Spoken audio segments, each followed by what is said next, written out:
আসসালামু আলাইকুম, আশা করি সবাই ভালো আছেন। আমি আজকে আপনাদেরকে একটি আঞ্চলিক রেসিপি দেখাবো। এটা হচ্ছে জামালপুরের ঐতিহ্যবাহী একটি রেসিপি, মেন্দা। সেই মেন্দা আজকে আমরা রান্না করব।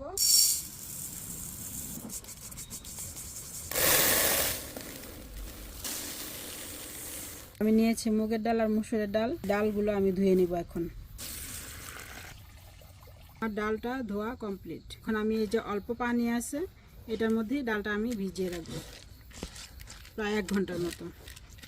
মেন্দা রান্না করার জন্য চালের গুঁড়া লাগে, চালটা আমরা কুটে নিচ্ছি। আর মেন্দা আমরা খাবো হচ্ছে চালের রুটি দিয়ে। দুইটা কাজের জন্যই আমাদের চালের গুঁড়া লাগবে। বিসমিল্লাহির রহমানির রহিম।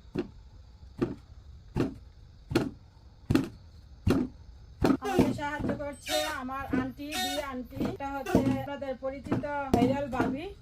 মিলে চাল কুটছি। চাল গুঁড়া হয়ে গিয়েছে, এখন আমি চালটা উঠিয়ে তারপর আমি চেলে নিব। এগুলি হচ্ছে চাল ভাঙা, গুলি আবার ঢেকিতে আনতে হবে। আমি এখন আবার ভাঙা চালগুলো দিয়ে দিচ্ছি ঢেকিতে করার জন্য। এগুলি হচ্ছে মোলকার সাথে আমি দিয়ে দিব এখন ডাল। এই যে 1-1.5 ঘন্টা আগে আমি ডালগুলো ভিজিয়ে রেখেছিলাম, এখন এই ডালগুলো আমি দিয়ে দিব। চাল আর ডাল দুই রকমের একসাথে গুঁড়া করে আমার কমপ্লিট হয়ে গেছে। আমি এখন উঠিয়ে নিব।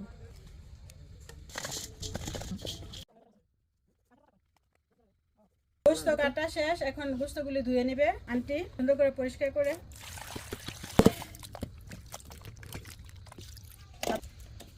মেন্দা বা পিঠালিটা রান্না করার বিশেষত্ব হচ্ছে সব মশলাই বেটে নেওয়া লাগে। তো আমি মশলাগুলো এখন বেটে নিচ্ছি। এই যে আমরা রান্নার ফাঁকে ফাঁকে আবার নানি নাতিন খেয়ে নিচ্ছি। আমরা মুড়ি খাচ্ছি, ঝালমুড়ি। এখন দিয়ে দিচ্ছি আমি তেল। তেলের মধ্যে এখন আমি দিয়ে দিব তেজপাতা আর হচ্ছে দারচিনি, দিয়ে দিব কাঁচকুচি। এখন আমি দিয়ে দিব একে একে বাটা মশলাগুলো। দিয়ে দিচ্ছি পেঁয়াজ বাটা। আমি মশলার পরিমাণটা একটু বেশি দিব। এটা গরুর গোস্ত এমনিতে একটু মশলা বেশি লাগে। তার উপরে আবার এটার সাথে আমি চালের গুঁড়া আর ডালের গুঁড়া মিলাবো। এই যে দেখেন আমার মশলা, সব মশলা বাটা। হলুদ, মরিচ, ধনিয়া, জিরা, আদা, রসুন। দিয়ে দিব রসুন বাটা, দিয়ে দিচ্ছি আদা বাটা, দিব জিরা বাটা, দিব ধনিয়া বাটা। গরুর গোস্ত বা খাসির গোস্ত, দুই গোস্তের মধ্যেই ধনিয়া বাটাটা একটু বেশি দেওয়া লাগে। দিয়ে দিচ্ছি একটু হলুদ বাটা, আরও আছে আমার শুকনা মরিচ বাটা।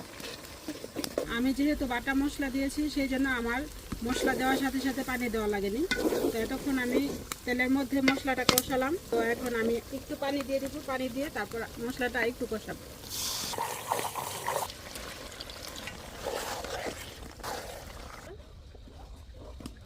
আমি আজকে যে খাবারটি রান্না করছি, এটা হচ্ছে জামালপুরের ঐতিহ্যবাহী একটি খাবার। এটা হলো মেন্দা বা পিঠালি নামে পরিচিত। কিন্তু এটা শুধু জামালপুরের ঐতিহ্যবাহী খাবার নয়, এটা বাংলাদেশের মানচিত্রের একদম উত্তর প্রান্তের সীমা নীলফামারী, কুড়িগ্রাম, জালকাঠি, লালমনিরহাট এইসব অঞ্চলেরও বিখ্যাত একটি খাবার। আমি দিয়ে দিচ্ছি এখন গোস্তের মধ্যে আমি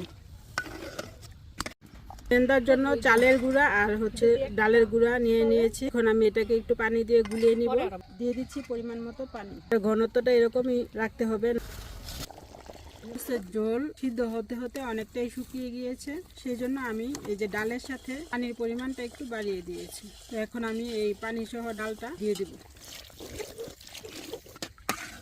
ডালের গুঁড়া চালের গুঁড়া দেওয়ার পর আমাকে এই মিশ্রণটা অনবরত নাড়তে হবে। নামানোর আগ মুহূর্তে আমি একটু সেন্টের জন্য দিয়ে দিব কতগুলো কাঁচামরিচ।